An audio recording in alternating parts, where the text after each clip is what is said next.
I should move it though, I guess. Leave it. Put it down. Is that good there? Yep. There. And I'm going to move this.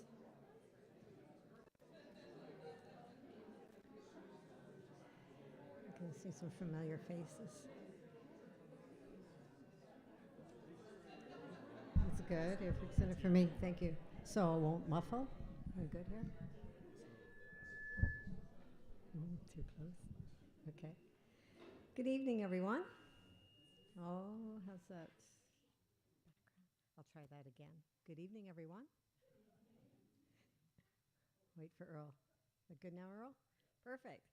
Thank you for joining us, both in person and via the live stream for St. Thomas More College's 36th Annual Michael Keenan Memorial Lecture. My name is Tammy March, and I serve as the Dean of St. Thomas More College. As I speak to you from St. Thomas More's library today, and I know it's a change in venue from our auditorium, I acknowledge that we are in Treaty 6 territory and homeland of the Métis. My roots lead me back to the land of the peace and friendship treaties in Atlantic Canada and to the Mi'kmaq of Nova Scotia and Newfoundland. As a settler in these territories, I'm committed to learning more about Canada's colonial history and to supporting and respecting Indigenous peoples and their values, culture, and languages that belong to this territory and homeland. I'm also committed to honoring and protecting this land and all forms of life within its ecosystems, as well as helping to preserve this territory and homeland for future generations. As we work on reconciliation as a community, I will continue to consider the benefits that the treaty agreements have granted to me. I acknowledge, respect, and reaffirm our relationship with and express our deep appreciation to our First Nations and Métis ancestors and to all the Indigenous peoples in Canada who have given us the privilege of using these lands. And I wish everyone safe, fruitful, and respectful encounters in these homelands and territories. The Keenan Lecture is STM's signature academic event. Although it is the 36th time that we have had the privilege to offer the Keenan Lecture, it has been 38 years since our first lecture in 1987. As many of you will know, the Keenan Lecture commemorates and celebrates the life and achievements of Dr. Michael Keenan, who was born in 1937 and died in 1986. I hope that you have all, I don't know, I didn't even get to see it. The PowerPoint slides were up. Okay, so I hope that you've been enjoying the PowerPoint presentation, which includes many of the Keenan pictures that we were able to find last year. Thanks to Laura Mitchell for all her work and to all the others who helped assist with the collection of these photos. And I know there's some people in the audience who've been to a number of these lectures. So if you happen to have photos home of previous Keenan lectures, we'd love to have them for our files. So Dr. Michael Keenan completed a BA and a master's degree in psychology at Assumption University in Windsor, Ontario in the early 60s, after which he worked for the Ontario government for a year assisting patients at the psychiatric hospital in St. Thomas. Mike then taught developmental psychology for 2 years at King's College, now King's University College, which is affiliated with the University of Western Ontario. Mike first came to STM on the invitation of Father Peter Swan in 1965, who was serving as the principal of STM at that time. Father Swan had been at Assumption University a few years earlier as its registrar, which is how he knew Mike. However, after 2 years at STM, Mike and his wife Pat and their young children went back to Ontario so that he could pursue his doctoral studies in psychology at the University of Waterloo. Mike taught sessionally as a graduate student in developmental psychology while he finished his graduate work. When he finished his PhD, he came back to STM. That was in 1971. In addition to teaching courses in developmental psychology, he served as head of the psychology department, and within 4 years was appointed as the dean, the first dean of STM. He served in that role from 1975 to 1985. Throughout his years as dean, Mike remained dedicated to his students, and he loved teaching in the field of child psychology. He was known for his quiet leadership, for the quiet leadership he provided to STM, for his insistence on high academic standards, and for the humor and affability which characterized his public and private life. Pat, along with one of their 3 children, where is Pat? There's Pat there. Terry, I think I saw at the back, and is Nadia back there with them? So Pat and Mike's son, Terry, and their granddaughter is here. So thank you so much. We're truly blessed to have 3 members of the Keenan family here with us this evening. To commemorate Mike's close bond with STM, the Keenan family, Pat, along with Mike's twin brother Robert, with the assistance of STM's Board of Governors and some faculty at the time, established this annual lecture. The lecture takes place each fall on a date close to the anniversary of Mike's death on October 31st. We've been privileged to listen to leading intellectuals and leaders from various fields since the first lecture in 1987. Through all these years, this lecture has become a celebration, not only of Mike Keenan's service and dedication to our college, but also of the Keenan family's commitment to what our college stands for, an intellectual synthesis of faith and reason. It has been the mission of this lecture to invite scholars to give presentations that explore this relationship. In that sense, Pat and her family have remained an essential part of the STM family and its mission. For that, we are forever grateful. And Pat, as has been custom and is no surprise, we have a small token of our appreciation to you and your family. And our student reps, Rachel and Jade, are going to provide that small token to Pat. There we go. And so Pat's right there. I don't know if she, yeah.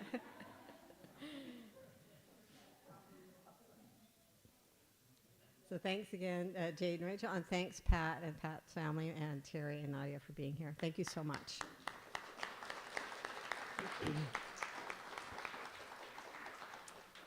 Dr. Cynthia Wallace, who is a faculty member in STM's English department and who serves as the director of the Irene and Doug Schmeiser Center for Faith, Reason, Peace, and Justice, will now introduce our 36th Michael Keenan Memorial Lecture. Cindy. Thank you, Tammy.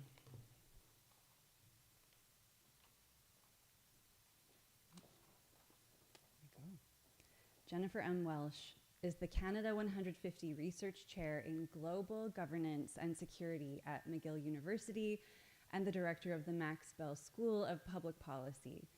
She was previously chair in International Relations at the European University Institute and professor in International Relations at the University of Oxford, where she co-founded the Oxford Institute for Ethics, Law, and Armed Conflict.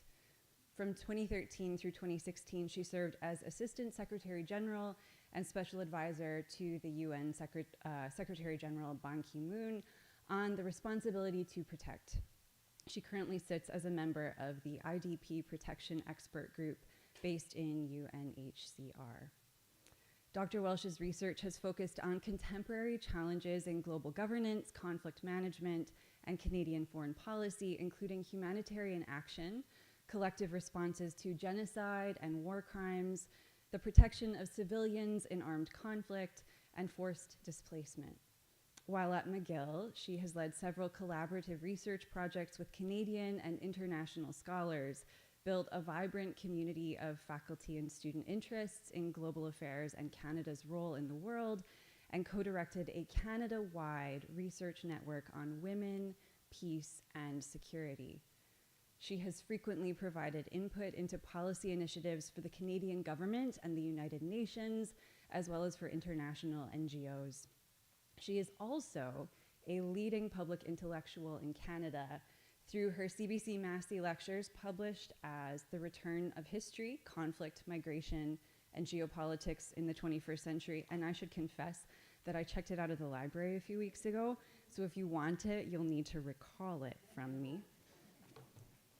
As well as her op-ed writing for Canadian newspapers and her role as co-host of the bilingual podcast Tour de Table. Jennifer co-chairs the advisory board of the Global Center for the Responsibility to Protect and the Committee on Security Studies for the American Academy of Arts and Sciences. Her research and policy engagements have been recognized through her election as Fellow of the Royal Society of Canada and as International Member of the American Academy of Arts and Sciences. Dr. Welsh has a BA from the University of Saskatchewan in political science and an MPhil and DPhil from the University of Oxford, where she studied as a Rhodes Scholar. And I should tell you that the document I've just read was provided to me with the title Short Bio, which I think suggests to you the accomplishments of our speaker tonight, whom I'm very excited to hear from. So I invite you to join me in welcoming her.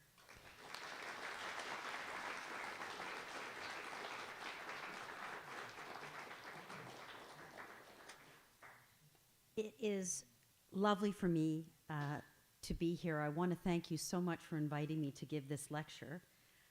I studied in this library.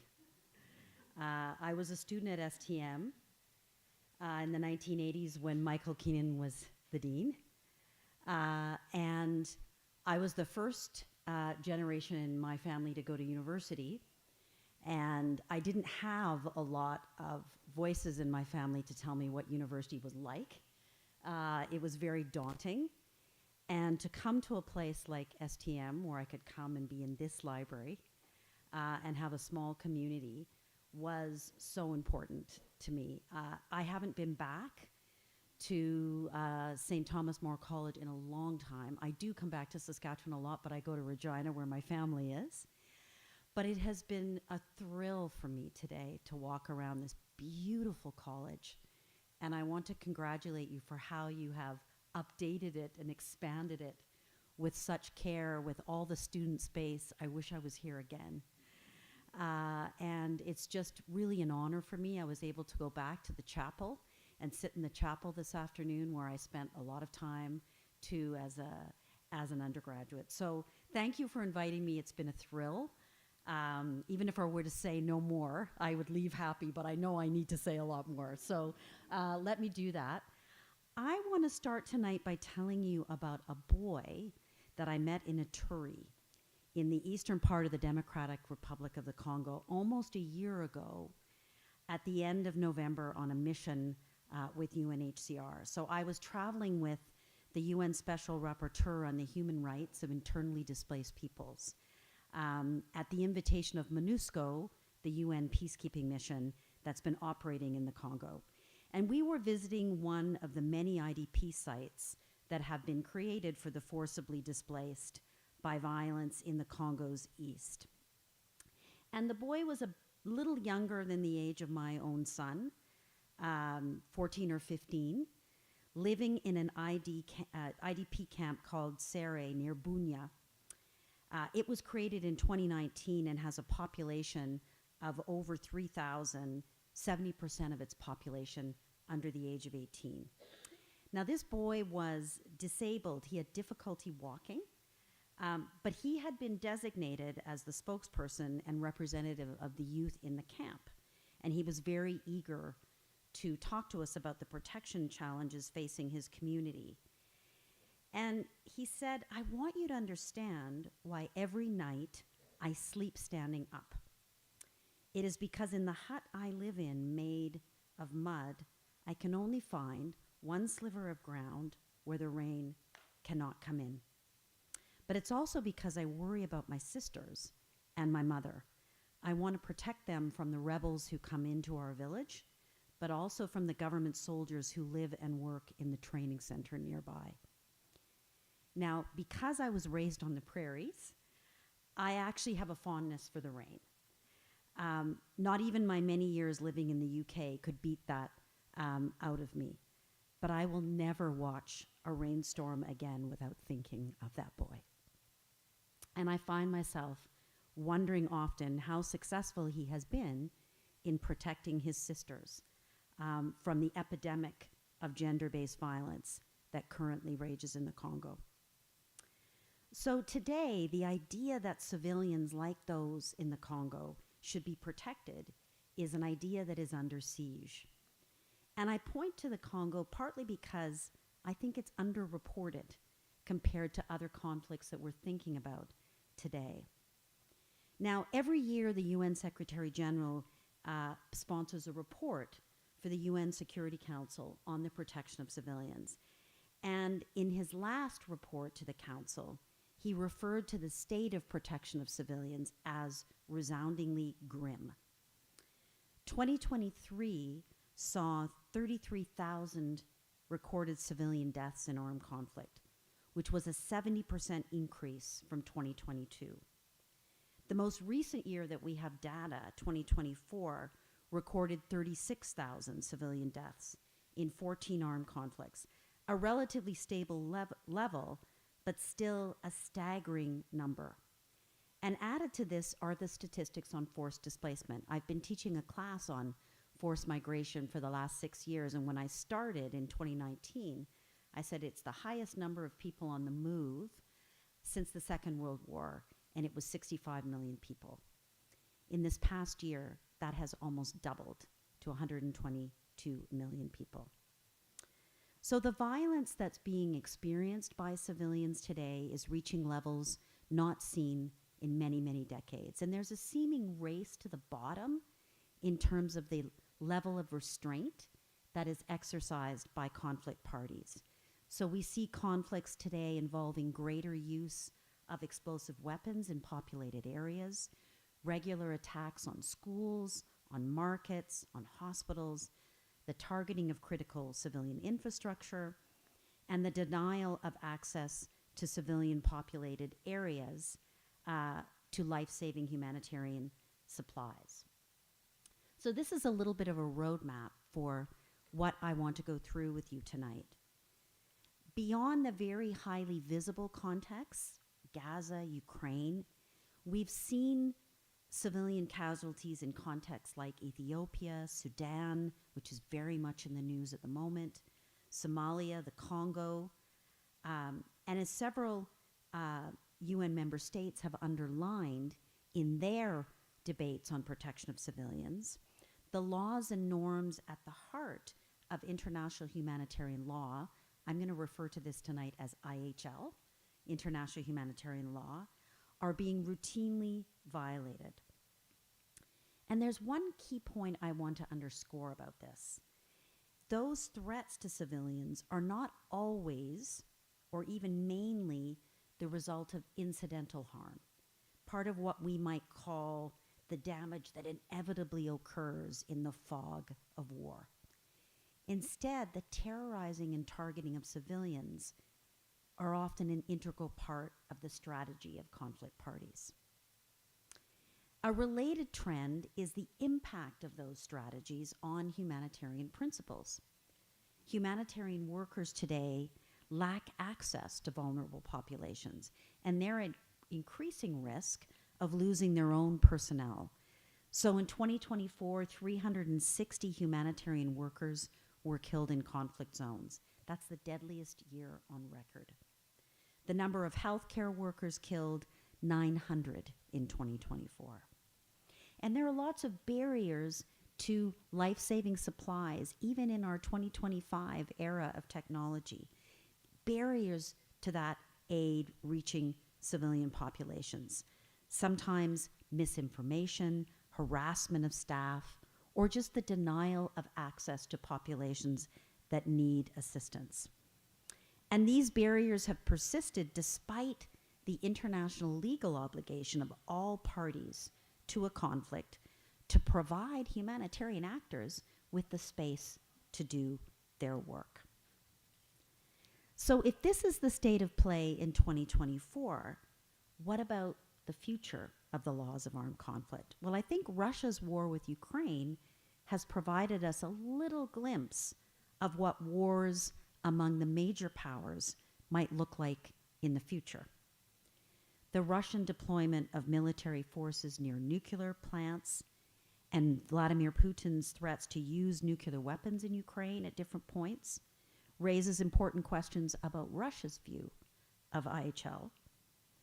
The dangers seen in the Ukraine war may be more common in the future.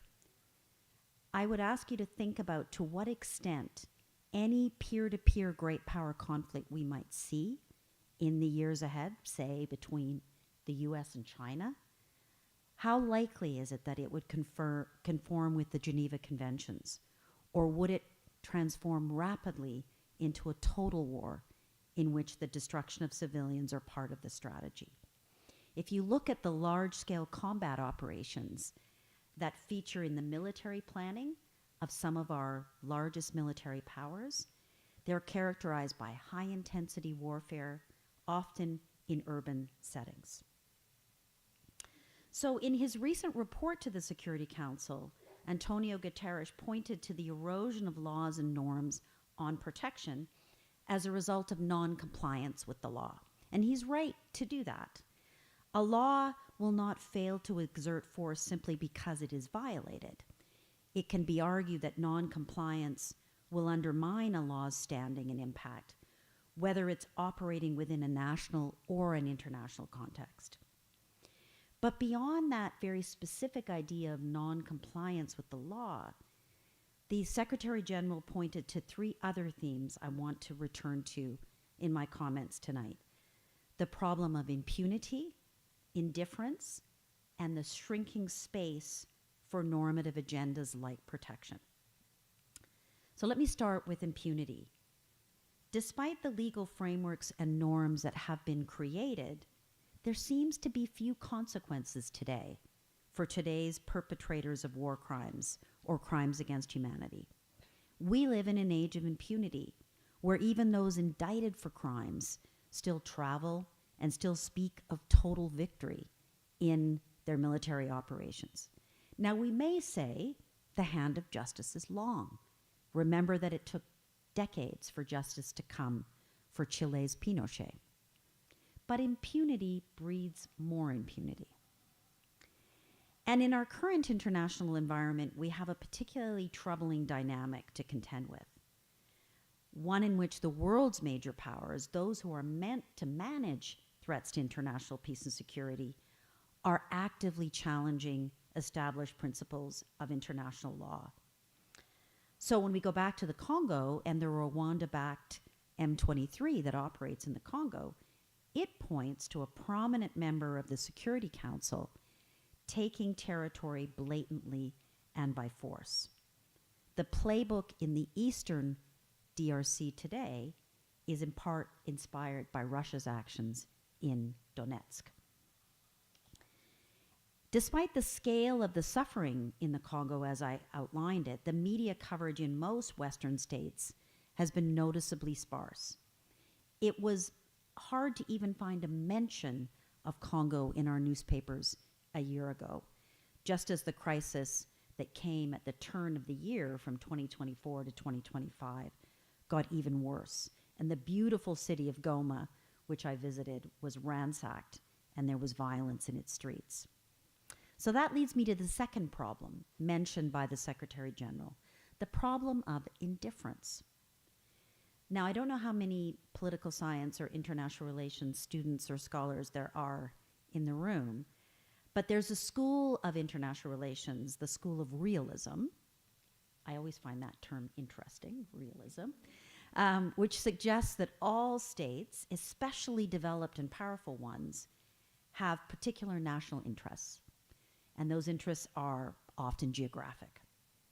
One of the key proponents of realism, Hans Morgenthau, argues that states not only pursue those national interests as an iron law of international relations, but they should pursue those interests, and only those interests. Now, there's an interesting type of morality underpinning this position, which I won't get into here, but it's reinforced by the imperative in democratic societies that foreign policy makers need to be accountable for their decisions and priorities to their own constituents, and therefore that they have only discretionary responsibilities outside their borders. Now, I think it would be naive to think that all countries can and should bear equal weight in the foreign policies of governments. That's why the principle of global collective security has always been a tough sell. It doesn't seem viable or credible. It's a big stretch to believe that an attack on a state so far away should galvanize the response of all others. But the foundational premise of realism, the need for a foreign policy wedded to the national interest, has, I think, morphed into something more. A clear position on the part of many countries that some conflicts simply matter more, and that there are some humanitarian situations, despite their monumental scale, that we are in practice, if not in our rhetoric, indifferent to. So we see and acknowledge the mass displacement and violence in Sudan today, literally today, or in Congo, but our foreign policies have little or no space for them. That indifference has become increasingly corrosive for the idea of civilian protection. And this is especially so when indifference comes with a greater receptivity to the arguments of military necessity. And I'll come back to this a moment. That's the idea that the way in which force is being used, however regrettable, is needed for some other desired end. Finally, the UN Secretary General has highlighted the decrease in engagement and dialogue on normative agendas. How often have you heard, I certainly have, that there simply isn't the political room anymore or space anymore to talk about protection? There's more pressing geopolitical tensions or crucial areas where great power cooperation is vital that make it more difficult to initiate discussions related to the treatment of civilian populations. So over the past year, I've found myself reflecting and grappling with these three issues: impunity, indifference, and shrinking space. And they also have led me to think back to why and how the concept of the civilian and civilian protection became a central part of our normative repertoire. So the modern law of armed conflict, as it developed in the 19th century, had a very different focus. It was an expression of the desire of belligerents to forge a consensus on how to fight amongst themselves, with rules to protect enemy prisoners, observe truce flags, and outlaw torture of soldiers. So in writing about Henri Dunant's famous description of the carnage at the Battle of Solferino, the Yale historian John Fabian Witt notes the way Dunant focused our attention on the immediate casualties of combat, wounded soldiers. It was the combatants that the early expressions of international humanitarian law were focused on. Now, gradually, law and practice, together with those organizations delivering humanitarian assistance, started to turn their attention to non-combatants. That shift was, of course, influenced by the Great War, World War I, when, as Edward Gray wrote, the lights went out all over Europe. So during this 4-year period of darkness, forced displacement, starvation, disease, massacre were experienced by civilians on all sides. And so after that war's end, non-combatants became more important in both the ethics and practice of war. And it was only then that they took on that particular label that we take for granted today, the label of civilian. Prior to 1914, various terms were used to describe them: unarmed inhabitants, non-combatants, the enemy population. It was in the interwar period in the 1920s that humanitarian organizations like the Red Cross started to talk about civilians, largely to distinguish them from military personnel. And they expanded their operations from that focus on combatants to provide for the health, sanitation, food, and shelter needs of war-affected civilians. Now, in focusing on reducing civilian suffering, these organizations were drawing on an earlier body of national law, the American Labor Code of 1863. That was the code created to regulate the conduct of the Unionists in the American Civil War. And it was later translated for European use in the Franco-Prussian War. So Lieber, who was a former Prussian military officer who actually fought against Napoleon, he started to give explicit attention to the protection of non-combatants and their property. But while Lieber prohibited cruelty, rape, pillage of the non-combatant population, he also articulated what has been known as the principle of military necessity. So the rationale of military necessity reflects a deeper view about suffering in war, one that differs from Henri Dunant commenting about the Battle of Solferino. So for Lieber, not all suffering is the same. Some of it is in the service of a higher political goal, In some historical contexts, that was rescuing Western civilization from barbarians.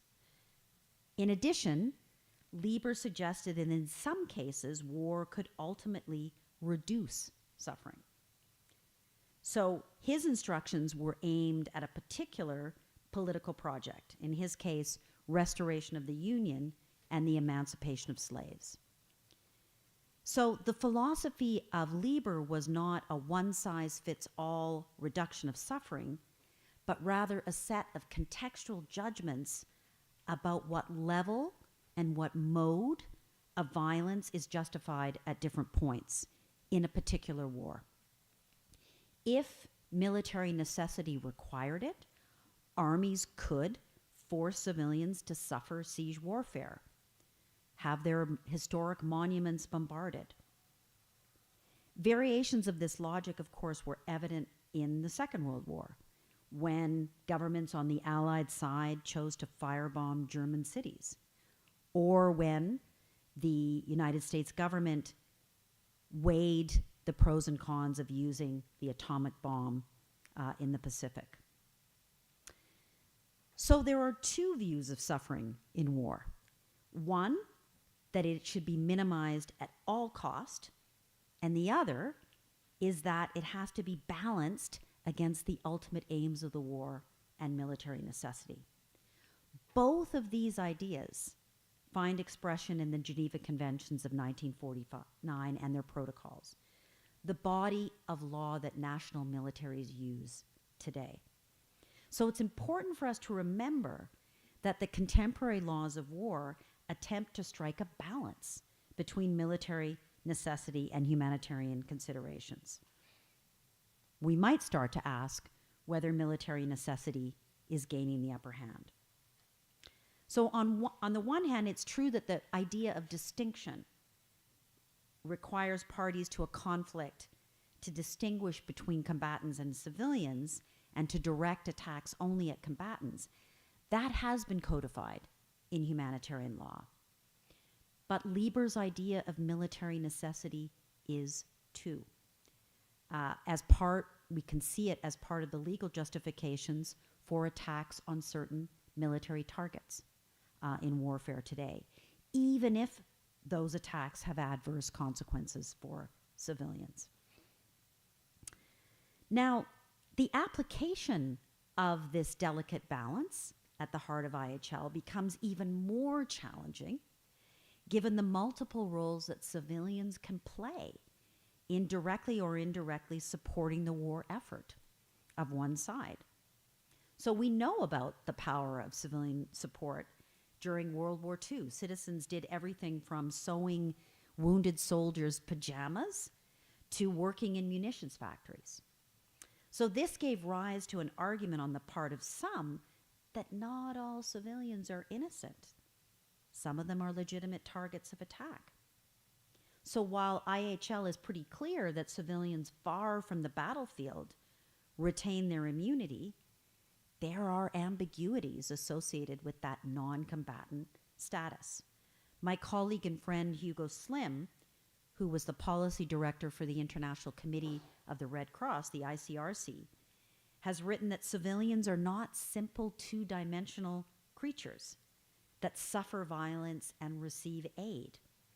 In many cases, civilians are far from passive or apolitical. They actively assist one side of the conflict, sometimes voluntarily, sometimes through coercion. So that implies that in every armed conflict, what constitutes distinction can't be determined in advance in a categorical fashion. It depends on a contextual judgment about who, to use the ICRC's terminology, directly participates in hostilities. Now, in the past couple of decades, particularly in civil war conflicts, adherence to the principle of distinction has been compromised by two developments. The first is the battlefield is becoming less distinct. Fighting is taking place in civilian population centers. And secondly, civilians are becoming increasingly involved in activities more closely resembling warfighting, whether it be, for example, by damaging military objects of the enemy side, sabotaging the transition of information, or providing targeting intelligence with their mobile phones. So the conflict between Russia and Ukraine is a really notable case for this ambiguity. The use and diffusion of new technologies are undergirding new forms of information warfare, campaigns that seek to delegitimize enemies or rally support for one side. And so in this context, civilians who engage in data collection can either knowingly or unknowingly become an instrumental part of a conflict strategy. And so in that context, there are challenges with the maintenance of civilian status. It's also important for me to note that international humanitarian law itself seems to acknowledge the difficulty that can arise in trying to uphold the principle of distinction. So Article 50 of the Protocol 1 of the Geneva Convention states that in case of doubt whether a person is a civilian or not, that person will be considered a civilian.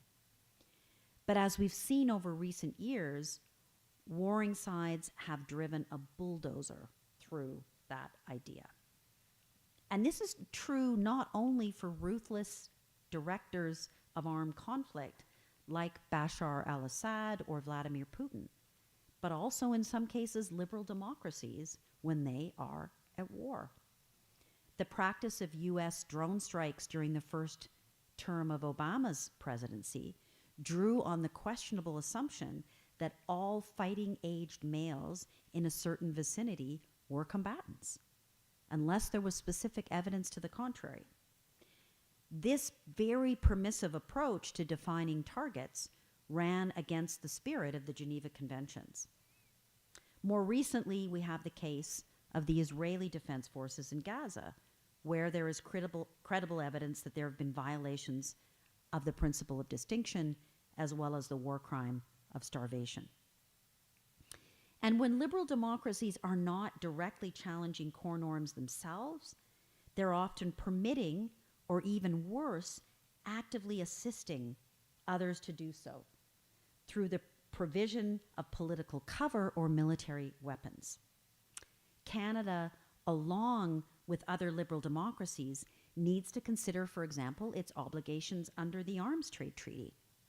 Article 6 of that treaty prohibits transfers of weapons if the transferring state has knowledge that the arms could be used to commit violations of IHL.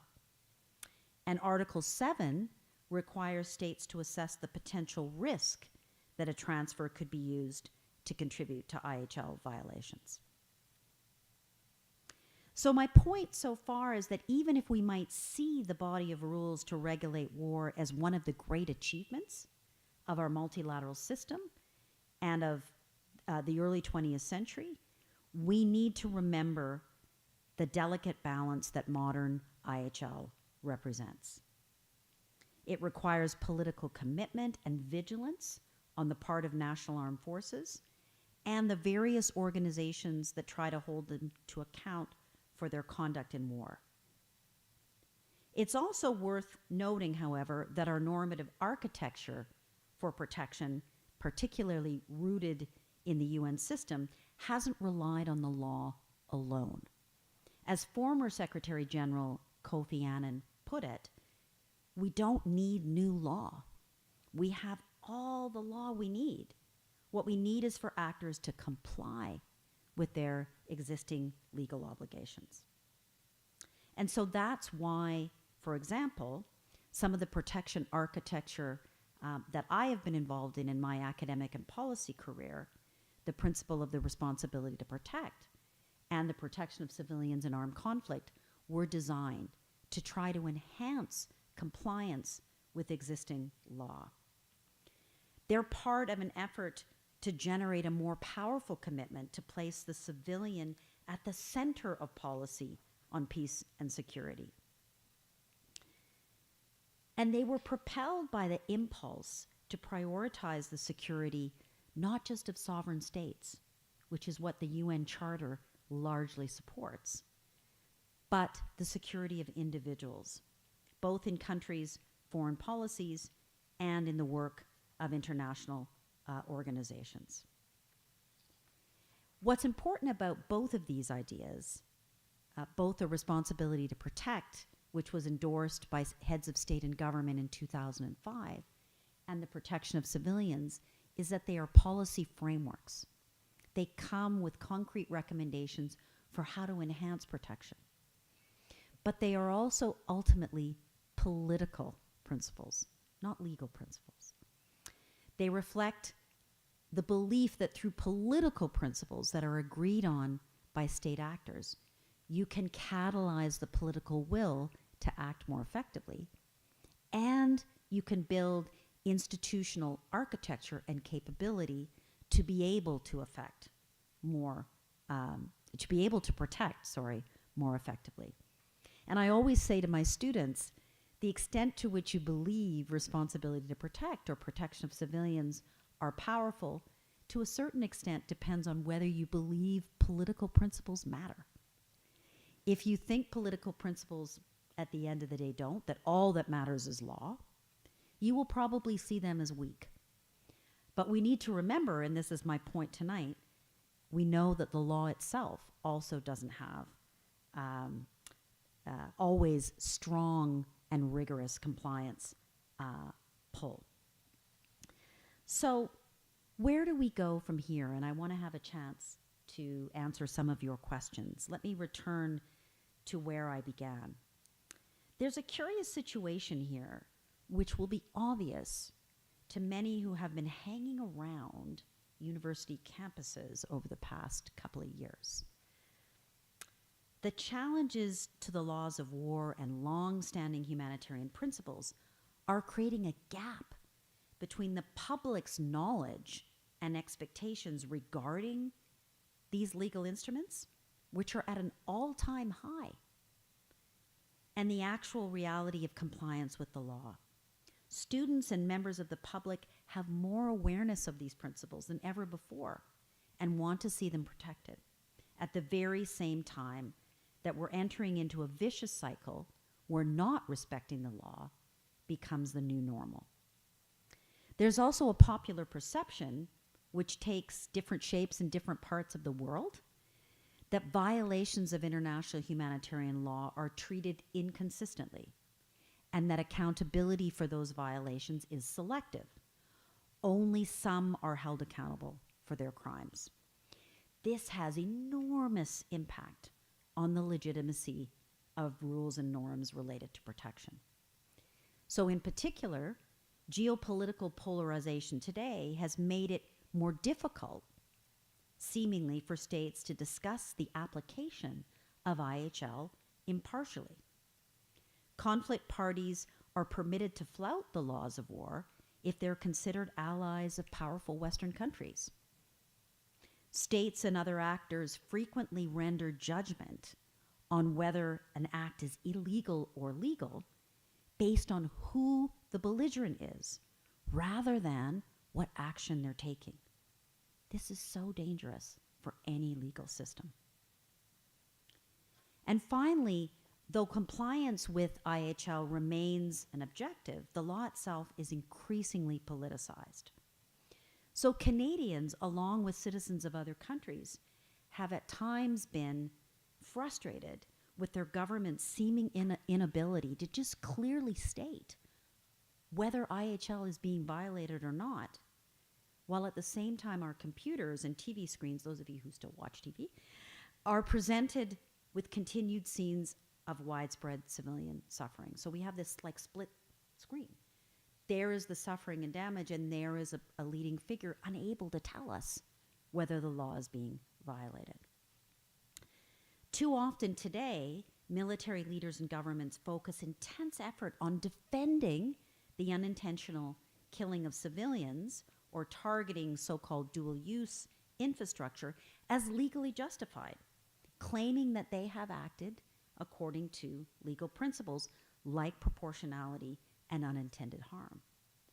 The problem is we can't really know, because those decisions that are made outside of the public eye. They're made by military leaders, by their legal advisors. So we're seeing permissive interpretations of the rules embedded in the Geneva Conventions and weak assessments of who is a lawful target, what is a military object and what isn't, what's a justifiable incidental harm to civilians, and what's a feasible precautionary action to avoid harm.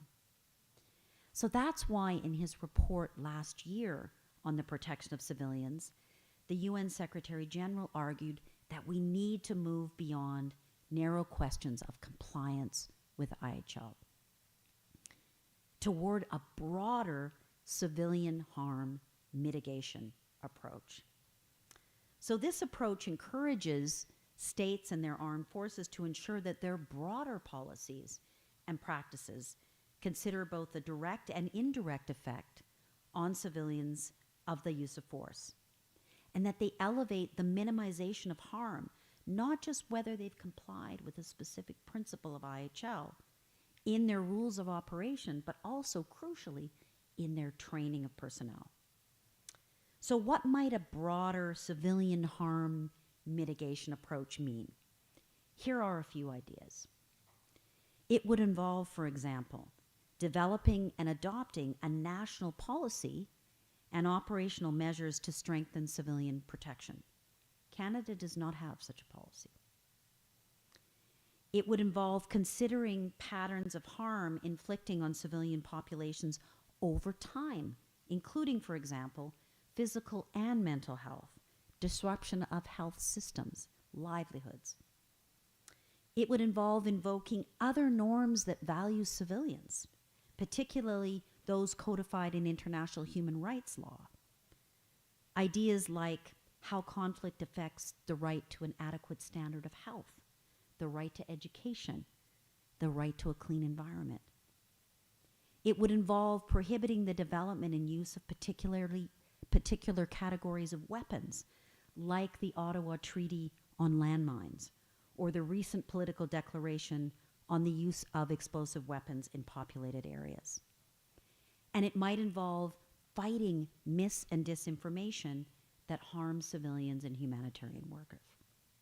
So I would make the case to you tonight that the protection of civilians now and going forward requires this broader approach. And it's all the more important in light of the effect of technological advancements, like artificial intelligence, in targeting and military operations. Technology has always had mixed effects. At times, it's helped to humanize war by restricting harm to combatants. But contemporary technology is moving at a speed that is really hard for policymakers to keep up to. Stepping back to think about whether civilians are protected rather than whether a particular law is being respected may be a more productive way forward.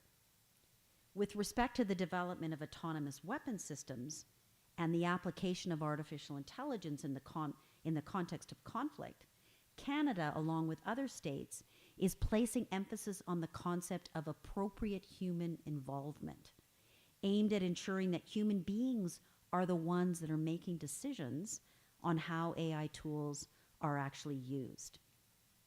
And as an aside here, I would point to the UN Secretary General's proposal for a legally binding instrument that would restrict the use of targeting by lethal autonomous weapons. Zooming out from these ideas and initiatives related to new technologies, there are also other ways of thinking about civilian protection that don't focus on legal obligation. What about old-fashioned diplomacy, including conflict prevention and resolution? That's also a way of advancing the protection of civilians. And it's noteworthy that China, for example, views preventing and ending armed conflicts as offering the best path forward to protecting civilians. That is what China says when it speaks on protection of civilians in the UN Security Council. And then finally, since direct intervention by Western states to protect is unlikely in the foreseeable future, for reasons I can talk about, States like our own need to reflect on how their policy and programming can empower civilians in their own self-protection. In recent years, a significant body of research, academic research, and work by international NGOs like Nonviolent Peace Force, Civic, Oxfam are doing just this, pioneering efforts to support local self-protection efforts. We need to double down on thinking about how we can do this better, whether it's supporting local protection committees, helping build civilian skills to engage with armed actors, or assisting with just tactical innovations like accompanying women when they leave a camp in search of food or firewood. So this takes me back to the boy from Bunia, who, while he might not have articulated it as such, was engaged in his own form of family self-protection.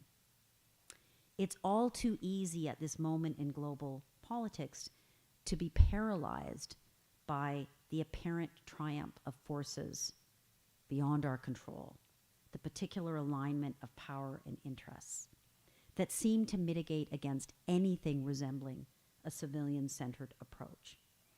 Many have understandably become cynical about the gap between words and deeds. But that doesn't mean the idea of protection of civilians has been defeated. I'll share with you what I often say to my students. I don't believe we have the luxury of cynicism. One of my great mentors, the late Edward Luck, the very first special advisor to the Secretary General on responsibility to protect, liked to say that the responsibility to protect was not just about states, the UN General Assembly, but there was an important individual responsibility to protect. And what he meant was that individuals in their individual roles can choose to prioritize protection and advocate protection, no matter how constrained they think they might be. So I'll stop there. Hope I've given us some food for thought. I'm always happy to take questions if there's time for a few before we close the evening. And thank you so much for coming in person. This doesn't always happen anymore. And listening, and for your interest in the lecture and in my work. Thank you.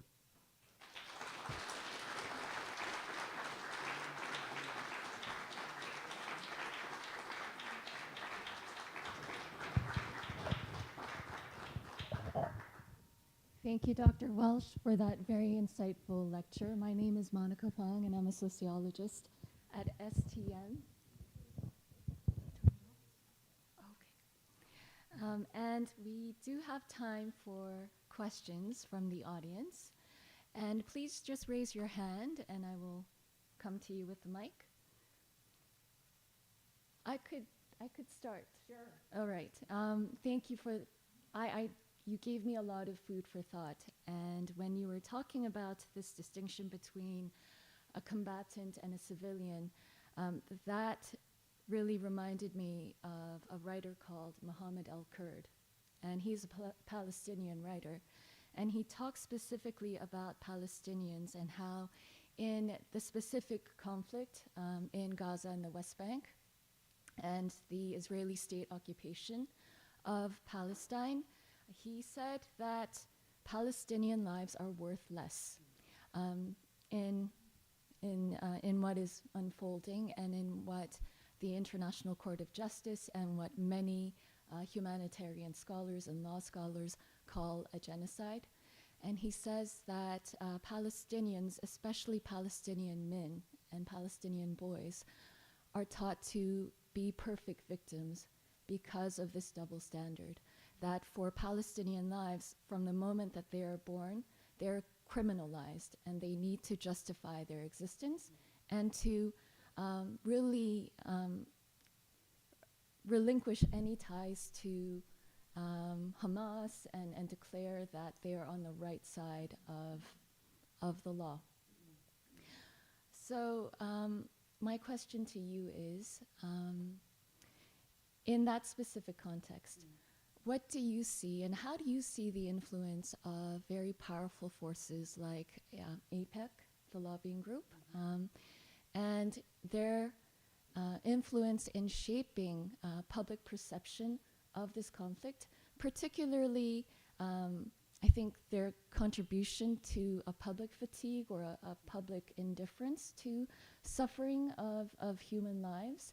And also, how do you see the influence of technology and techno-billionaires like Larry Ellison, who have really tried to shape American public policy and change the minds of Americans and other citizens in understanding this conflict? Great question, big question. So I think I'll start by saying that one thing I've observed about, I'm old enough to have experienced periods in global history where we've had great powers, where we've had inequities of strength, where we've had superpowers. What seems to be happening today, though, is that there is a real ideological valorization of the strong, and not just an indifference to the weak, but a derision of the weak. And if you think about human rights, they, and so is international humanitarian law to a certain extent, although they're not identical in this respect, is based on the notion of equality, of equal dignity, right? And so in this, as you refer, there are in the ideological beliefs of some vis-a-vis certain conflicts, a belief that some lives matter more and others less. We know that it's precisely that logic which is required for the crime of genocide, right? So the crime of genocide is about, it's not necessarily an attack on an individual per se, but an individual because of their membership in a group that another party seeks to destroy. So I do think there are many forces that work inside societies to perpetuate the view in conflicts that others do not have equal worth. One of the great strengths of international humanitarian law is that it rested on the idea of reciprocity, right? So these rules are useful because it's in your interest to abide by them so that the other side will abide by them, right? But that requires a sense of not perfect equality, but a level of equality in order for that idea of reciprocity to take hold. But if you're in a context where there is such great strength, such asymmetry, it's very hard for that ethic of restraint to operate, right? Now, with respect to your question about information, if you think about the United States in particular, we need to remember that the United States has been really isolationist at periods in its history. And the American public at different times has had to be rallied with a narrative about what is at stake, right? So after 1945, Harry Truman had to make the case through the Truman Doctrine that it was a battle of good and evil, right? And that's why the U.S. had to be everywhere. And so when you think about the American population today, it still has pockets of isolationism, how narratives are generated that inform the attitudes of Americans around particular foreign conflicts, I think it's a complex question to answer, right? So we have the conflict in Ukraine, we have the conflict in Gaza, and we know that American opinion is being shaped in a variety of ways with respect to both of those. But I do think the technological oligarchs that exist now have another tool in their arsenal in terms of having their voice count more, their perspective count more. But I would also say, you know, relatedly, any of you who are doing research in conflict zones or are researching how international organizations or NGOs are working in conflict zones will know that mis and disinformation has become a massive problem. So this is was definitely the case in the example I gave about the DRC and the peacekeeping mission, which has now an entire division devoted to strategic communications to try to address the speed at which information circulates. In some cases, falsehoods about what the mission may or may not be doing. So the information space, aside from how you actually try to influence a population's views, just the information space associated with conflict has become so challenging.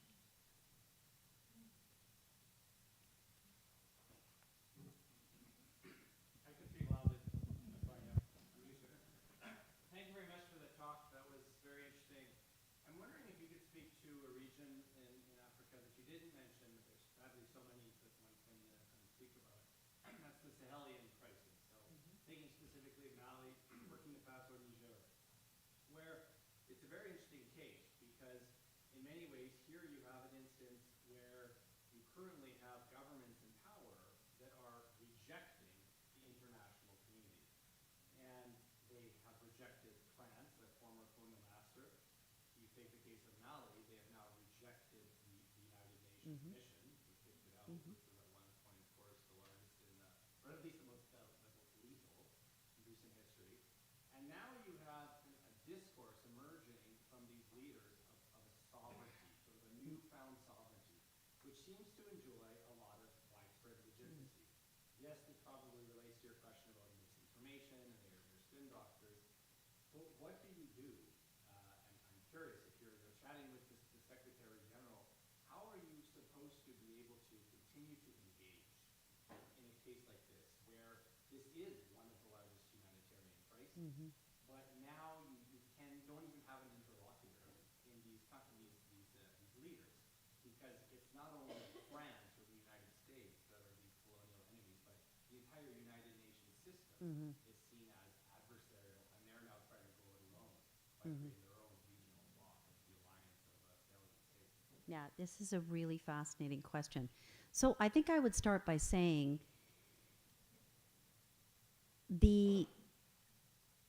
on the whole, if you look at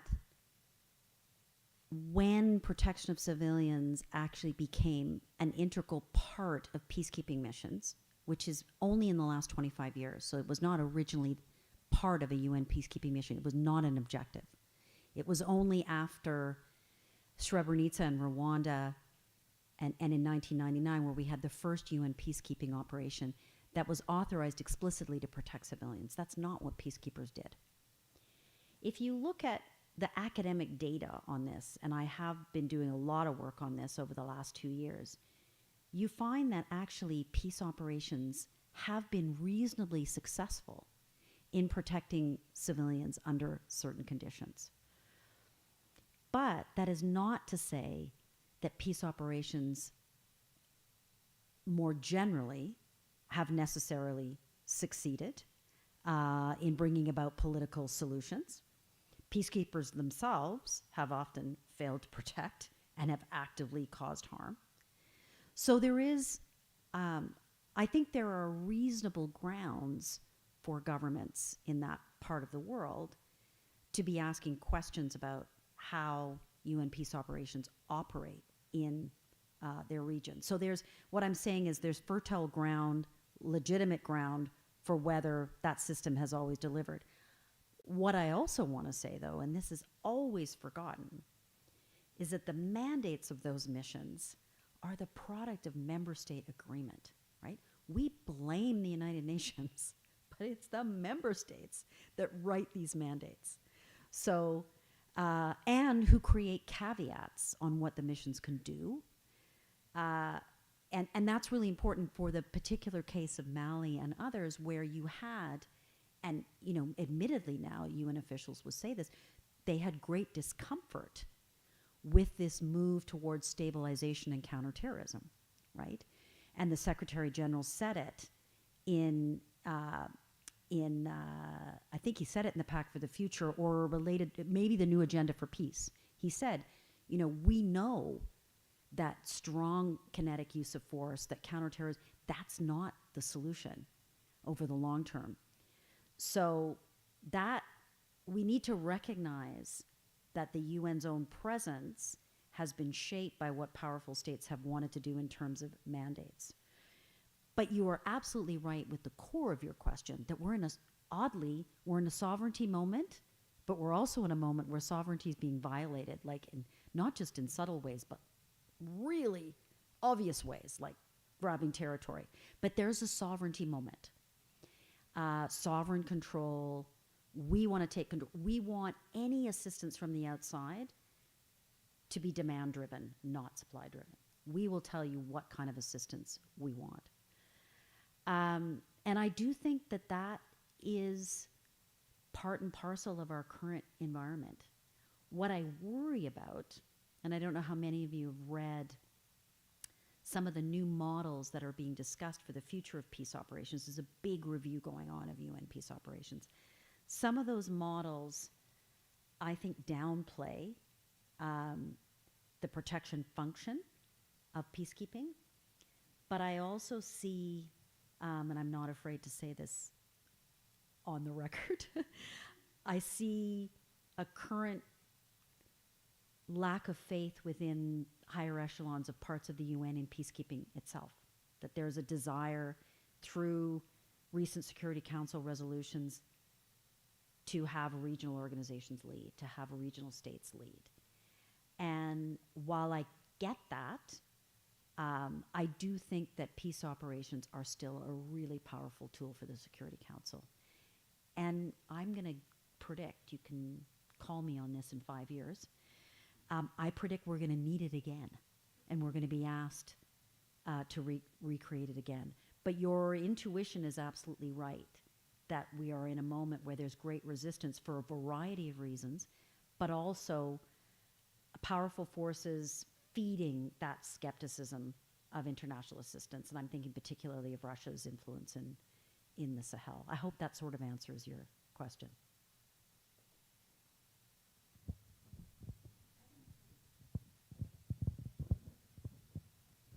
Hi, Jennifer.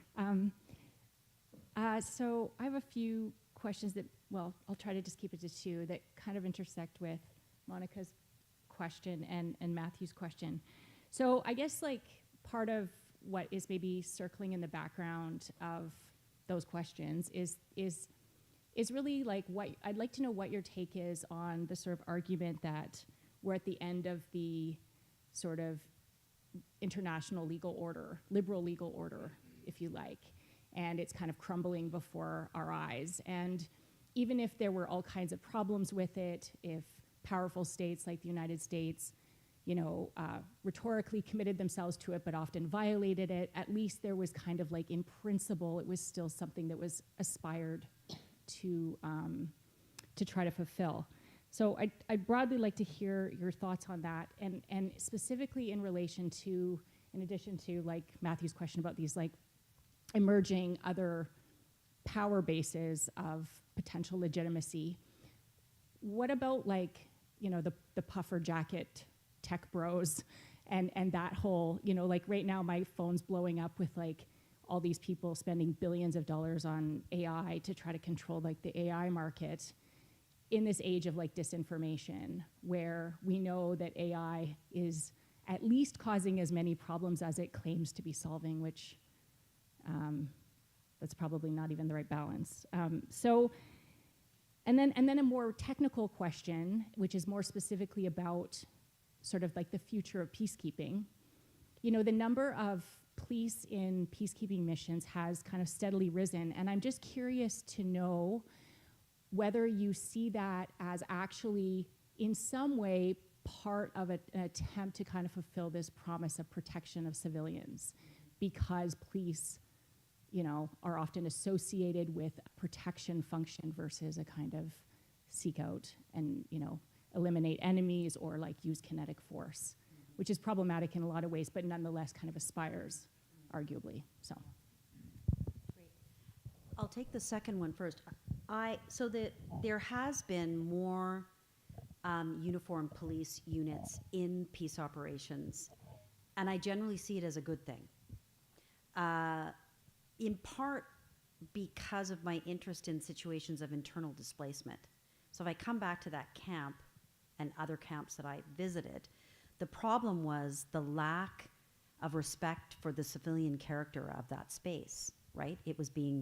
There were unexploded ordnance around, there was violence, but the solution could not be military, right, to that. What you needed was a Congolese police force that was professional, accountable, because these are not refugees, these are Congolese citizens who have been displaced that needed protection. So I actually think that, I would guess, is going to be, if there is going to be a footprint in future peace operations, I do think police forces are likely to have a greater role for their protection function, also because they are often, it depends on the police force, much more skilled at community relations, right? So relationships with the community.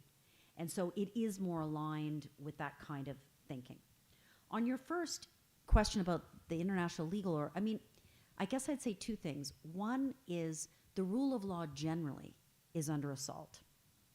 So we shouldn't be surprised that a legal order that is not enforced with the same robust measures that domestic legal systems have.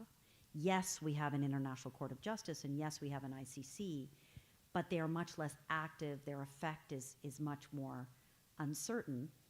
It's not surprising, but also it's very difficult for IHL to work in a narrative of total victory, right? So if you have conflicts where total victory is the goal, where your war aims are so expansive, it's very difficult to comply with those rules. And so I do see us getting to the place where the buses don't run anymore, right? Where they have, and you know, when you said, even though it was imperfectly respected, the other thing we need to remember is how much military training in many advanced militaries was based heavily on training and respect for the principles of IHL. Like, it wasn't just that it was respected in situ, it was a large part of the training. And you can ask any military officer about this. So I do worry what comes in its place. I mean, that logic of mutual deterrence of escalation, like, that's an old strategic logic. I think that's going to be part of what replaces it. The idea, if you are more equals, you show restraint because you're afraid of what the other side might do.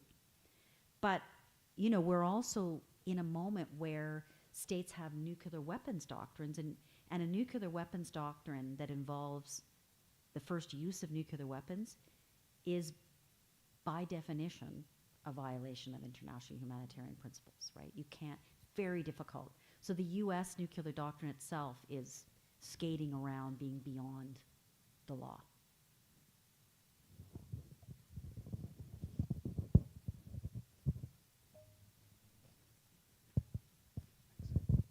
Thanks, Dr. Welsh. I really enjoyed the talk. I have a question about domestic politics and its impact on international law. Like the democratic backsliding in Western countries like the US and Britain and France and Germany, the rise of the far right like the AfD, and the far right in France, and the reform in UK, and well, Trump's America. As you were talking, there was a global update on the New York Times that Trump's wants to reintroduce nuclear testing, nuclear weapons testing.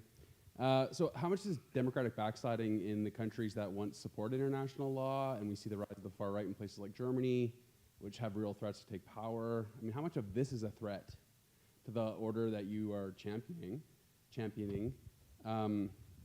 And then, well, I'll just leave it there. I'm just curious about, as these countries backslide democratically, international law seems to be a real victim in that sort of process. But thanks. Yeah, I mean, we need to remember there are categories of international law, right? So there are really pragmatic bodies of international law that still regulate a lot of activity. Now, some of those we can also say are being weakening. I think the law of armed conflict is the hardest edge, right? Because you are dealing in cases where there's existential challenge, right? But I do think as you have democratic backsliding and less respect at home for the rule of law, that is going to translate. But I think there's another dynamic, right? And that is, we saw this a lot during COVID. We've seen it in relation to other policy issues. It is now part of the populist playbook to scapegoat international organizations, right? To say, and I mean, COVID was a great example of this. It's all our problems are due to the WHO, not the decisions that we made, right? It used to be argued, although I didn't ever think political scientists showed this very definitively, that multilateralism and international cooperation were actually democracy enhancing, right? That they actually made democracies function better domestically, the system. I'm less persuaded, but it was an argument, right? That was out there. But now I think in addition, it's very convenient to scapegoat the international, right? And, you know, a really wise UN official once said to me, you need to recognize that in any international negotiation or act of international cooperation, the first thing you're doing as a diplomat is actually an act of betrayal to your own population, because you are going to have to give something, right? That your own population might have to help in the implementation of, or might not be able to enjoy fully X or Y. You are not honoring only and this is the Hans Morgenthau moral position, right? Your highest duty as a statesperson is to protect your own citizens. And you can't do anything that would take away from that. So I think in a more populist and nationalist era, international cooperation becomes a lot harder, not just because we have inequities of power and the strong are not just strong, they're throwing their weight around. The ability to coerce and have leverage is the goal, right? We seek leverage. Oh, and then we might do something with that leverage. But that's what we want to do. We want to have leverage. Cooperation becomes very hard, and respect for the rules becomes very hard. But there are some rules. I mean, you think about the United States and the rules of the old rules-based order that it says it cares about. And some might argue that that's narrower today. But one rule that the U.S. has always cared about is freedom of the seas, freedom of navigation, right? Now we're even seeing lots of stuff happening there. But I do think that the optimist in me does think that we may return to a smaller set of rules of coexistence. And some of them are rules that we have, but we don't pay attention to as much, or they need to be recommitted to. There's a really interesting piece I read recently, if any of you read Past Blue, which is the UN kind of online publication, about we need to recommit to some of the very basic principles of the UN Charter that were there to protect states, not human security, but actually states. So whether we will find a set of rules of coexistence, I think is the big question, but it depends in an odd way on there being more equality of power between the great powers and not a capacity of one to dominate.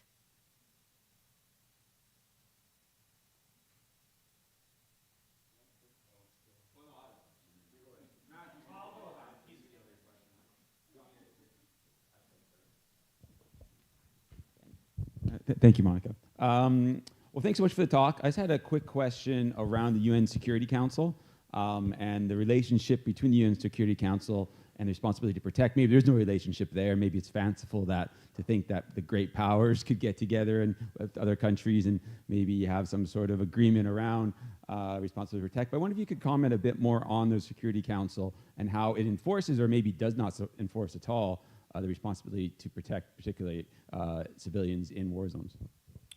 Yeah, good question. So if you go back to 2005 when the principle was endorsed, the responsibility to protect was really for the General Assembly, right? It had agreed on the principle, and you have this very odd phrase in one of the articles of the summit outcome document that endorsed the responsibility to protect, where it says, and the General Assembly will continue to discuss or debate this principle. And the Security Council was much less active, but there was a sentence in that summit outcome document that heads of state and government agreed to that said, if national authorities are manifestly failing to protect their populations, we are prepared to take collective action through humanitarian, diplomatic, political means, and if necessary, military means. That's there. Interestingly, member states at the time agreed, for better or for worse, depending on your perspective, that if ever there was to be a set of coercive tools used for the responsibility to protect, it had to be with the authorization of the UN Security Council. Now, that was for a variety of interests came together. You might say, well, why did they do that when the council is so often paralyzed and can't agree? So what do you do when the council can't agree, as was the case in Syria, for example? But member states feared the opposite problem, right? That you would have force being used collectively without the authorization of the council, which meant it might reflect, the interests of the powerful few. And you need to remember that in 2003, when the U.S. led a coalition against Iraq, it did not receive Security Council authorization. The U.S. and some of its allies said at the time, that just shows that the Security Council and the UN system is broken. You had half of the world say exactly the opposite. That was the UN Security Council functioning exactly as it was meant to deny a great power the mantle of legitimacy from this council to pursue its own agenda, right? So the world was completely split on how they saw, well, and actually there were more people who saw it as it working the way it should work, right? So the council has passed a number of resolutions that have referenced the responsibility to protect, national authorities' responsibility to protect, and has authorized missions with civilian protection at their heart. Some of those have been peace operations with a robust mandate to use force to protect civilians. Also in the case of South Sudan, Central African Republic. The most famous case where the council did authorize the use of force was in Libya in 2011, where the council authorized the use of force to protect civilians and civilian populated areas. As many of you know, that episode became highly controversial because the civilian protection mission was arguably fulfilled after a number of days, but the body that carried out the council's authorization, NATO, expanded its mission. And in the end, the Libyan regime was overthrown and was changed through force. And that became a moment at which member states said, if this is what this means, if civilian protection through force implies forcible regime change, we're going to be very wary about such an authorization in the future, right? I mean, I saw in my time that so I stepped down in 2016, even though the council was beginning to be divided on many issues, it had a space where it was still able to agree, pass resolutions, put missions into the field, provide resources, and tried to avert real threats to civilian populations. In Burundi, for example, it didn't put in a military force, but it put in political observers. So, but today that's happening much, much less. The polarization, there's now been contagion everywhere of the polarization. So it's really difficult to get agreement. Interestingly, people think nothing interesting happens in the General Assembly. The opposite is true, right? The General Assembly has actually become very creative about what it can legally and politically do. So, for example, it's resolutions on Ukraine, but also it's set up an independent investigative mechanism to look for evidence of war crimes in Syria. That was a body that was created by the General Assembly. It knew the council, the Security Council, would never do that because Russia. And so the General Assembly has been more innovative than people realize in trying to compensate for the Security Council's failure to do anything. It's not perfect by any means. Any of you who have sat through a very long General Assembly debates will know that. But it is interesting to see how it's being used.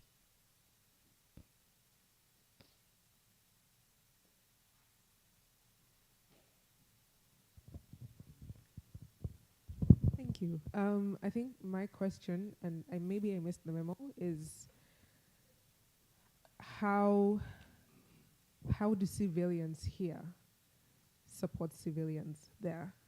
Because there's a way, I think, in which we kind of give away our power to the governments to do what they need to do in the UN and sit in those meetings for hours and hours discussing the fate of, for example, the young boy you shared his story.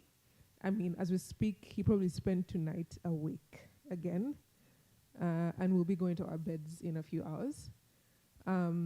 So how do you create that connection of civilians actually supporting civilians? Because yes, the government can do as much as it can do. Is there a way that we can participate as civilians in helping people across the ocean? Yeah. Yeah, no, these are great questions. So a few thoughts. I think one would, and I'm going to tread into controversial territory, but only in a very limited way. Because I was asked by different people who are outside the university sector during the encampments that we had around the war in Gaza, why aren't those who are protesting, why don't they care about the women in Iran? And why don't they care about the people in Sudan? Why is it only this conflict? And my response was, there was something about that conflict. But more importantly, the belief that people who were protesting had that they could shape what their government was doing, and that what their government was doing had an impact. Whereas they didn't believe by protesting on the streets of Montreal, they could affect what the Iranian regime was doing to Iranian women, right? And there was a belief, you can say it was right or wrong, you can say I didn't like their methods, but they actually believed that they could affect the government's position on the conflict. And so I still think we need to see, not in relation to only that conflict, but in others, that is still a responsibility that we have. If we think that our government should be calling for a ceasefire, if we think that our government should not be providing weapons or should be, we still need to ask those questions. And we have to ask our MPs, and we have to, no matter how difficult it may seem in terms of bringing out train, it's something we need to do. But secondly, I think we need to look in our own in our own ways that we engage in transnational solidarity, whether it's with diaspora ties, whether it is with the NGOs we want to support, or particular international organizations that we want to support, we can begin to ask questions about who is doing the really innovative work that is making a difference to protect civilians. That information is there, and there are some incredibly innovative things going on, right? So I mentioned Nonviolent Peace Force. This is a fascinating organization that works on the ground with civilians. They need to be supported. It's a very, very difficult time. So I think we can do that. I also think we need to address the selectivity, and we need to remind, again, it's in some ways our leaders, but it's also others. It's also our media, that there are conflicts raging in parts of the world that we want to know more about, and that we don't accept the selectivity that some lives matter more. So there's those kinds of things that we can begin to do. And I think, the message I wanted to give you at the end is that we aren't powerless, right? I mean, it just takes, and we'll all have a reason, whether it's because of our own, family history or our own experience, we'll all have a reason why a particular context pulls on us more than another, right? Many Canadians, I think, did something remarkable when they privately hosted Syrian refugees who came to this country, and Ukrainian refugees. Now that, of course, didn't address the millions of Syrians who were not protected, but it was a big act of solidarity for sure.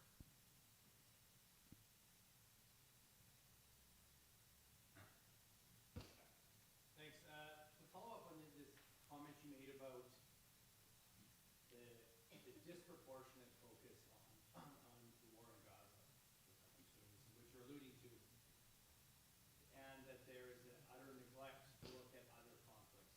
There's a very interesting article that came out a few months ago. It was published in The Atlantic by Anne Applebaum, who has been taken to task because the title and the focus on the piece is on the war about nothing, writing about the war in Sudan.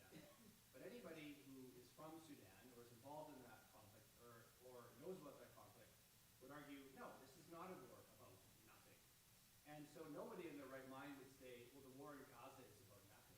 People would talk about these thousands of years of history, we go back to the Bible.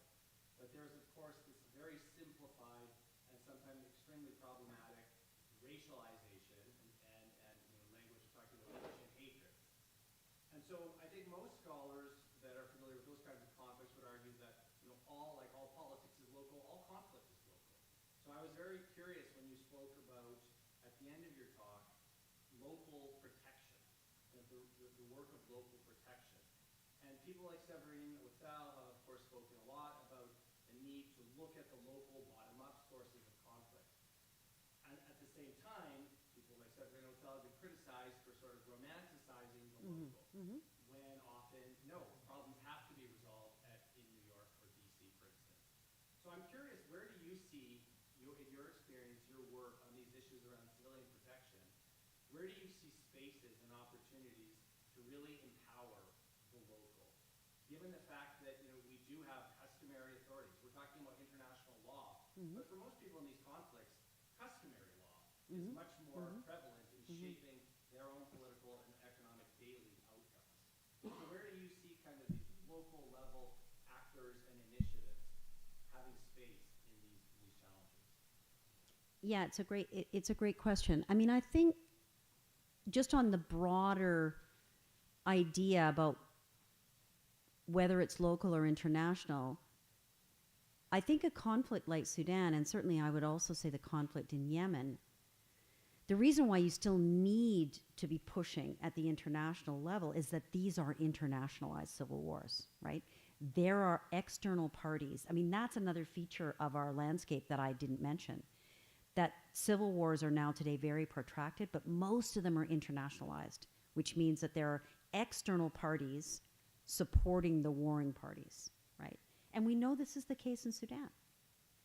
And that's why it's not a war about nothing, because clearly and also this is a country with many valuable attributes, but certainly economic attributes as well. So there are external powerful actors that could have done and could still take decisive actions to make a difference, right? And I also think that case is interesting because we had a UN mission on the ground.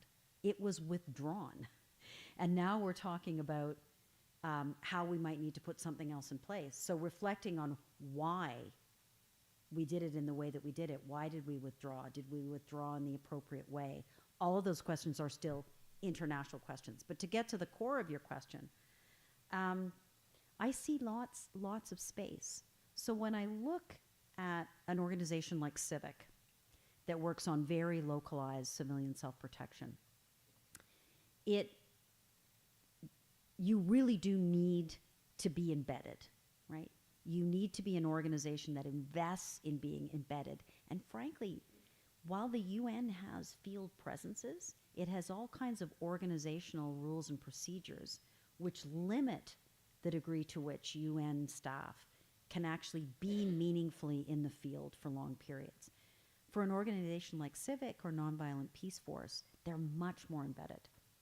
And so the way that they engage local people as staff, the way that they help to build skills for local community protection committees, for community alert systems, it's through that hard work at the local level that they actually do save lives.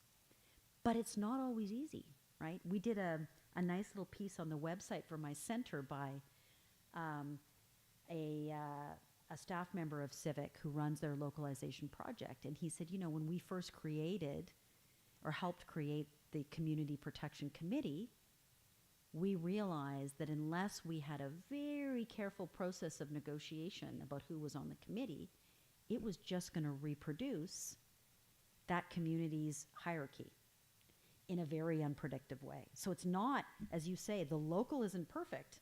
The local has hierarchy, it has entrenched discrimination, but there are those mechanisms, I firmly believe, are the ones that you have to empower. So one of the things I saw in the Congo that I thought was promising, but it needs to be resourced, are the civil affairs officers that work with UN peace operations that are not military personnel, who are living with communities, not every day of the week, but very close to communities and working in a very, very different way from other staff members of the mission. So I do see space. And it's also, the other example I would give of this is Geneva Call, right? So I didn't talk much tonight about non-state actors, right? Rebel groups, armed forces who are not government forces. Geneva Call is an organization that works with rebel groups, non-state armed groups, to help them figure out what their moral code is and asks them to sign deeds of commitment about how they will operate in an armed conflict. In some cases, when you read those deeds of commitment, you see language that's like IHL, but it's not exactly the same. And they work with those organizations to think about what are they being socialized into, what are the norms and rules that are important for them, but they make the case that they should sign commitments to have more productive relationships with local populations rather than terrorizing them. But this is an organization that is in the field. It's not in New York. I mean, it has an advocacy arm, but its people are in the field. Let's take one more question.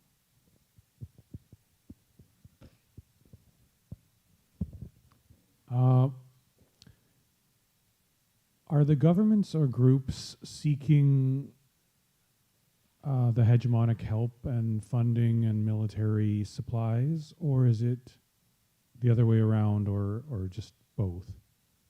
Sorry, do you mean in civil conflicts Yeah, where in there's civil external conflicts. Yeah. It varies by conflict, right? So sometimes, there's great literature and political science on proxy wars, right? Where outside parties will select groups that might not even be that well armed to essentially be their agents of influence in a conflict. And they actually give them the means to be much more powerful, and then they become belligerents. So sometimes it's very much externally driven. In other cases, and these are in areas which are of great strategic value, geopolitically or economically, you will have conflict parties in a civil conflict who will be able to make the case to external supporters that they should be supported. So they're actually very adept at bringing external actors in, right? There's a literature on kind of intervention entrepreneurs, right? So local actors who bring in external involvement by making the case that they represent, right, the future of a country best. It was famous in the Libyan case, right? There were intervention entrepreneurs that were trying to bring in external backing at certain points. So it's not easy to give you a hard and fast rule. It really differs by context. We see both dynamics.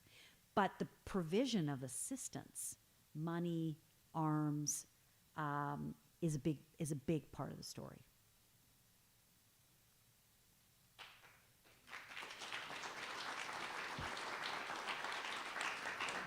Thank you, Dr. Welsh. And thank you for all your questions. I would like to invite Dr. Sarah Knudsen to offer our thanks on behalf of the St. Thomas More College community. Thank you, Dr. Welsh. On behalf of the whole STM community, I hope this has been a happy homecoming to a campus and to a community that you know and love. I hope we will see you again in not too long. Thank you to everybody for animating the discussion.